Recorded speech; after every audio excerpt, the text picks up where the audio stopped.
ఒకరోజు వస్తుంది, ఖచ్చితంగా చనిపోతారు. ఎవరైనా చనిపోతారు, కానీ ఆ రోజు నరకంలో పడ్డాడు. ఆయన ఏముంటాడు తెలుసా? అబ్రహామా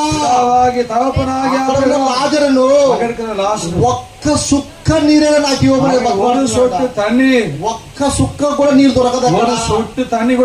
స్థలంలో నువ్వు పోకూడదని, దేవుని ఆత్మ నశించిపోకూడదని నిన్ను దేవుడు ప్రేమించి దేవునితో సమాధాన పడమని, దేవునితో సమాధాన పడమని వేడుకుంటున్నాము. ఇక్కడ ఎవరైనా సరే ఈ రోజు ఈ స్థలములో నుంచి దేవునితో సమాధాన పడకుండా ఎవరు వెళ్ళకూడదు. தேவனோடு ஒப்புரவாகாமல் யாரும் போகக்கூடாது. దయచేసి సమాధాన పడడానికి ప్రయత్నం చేయండి.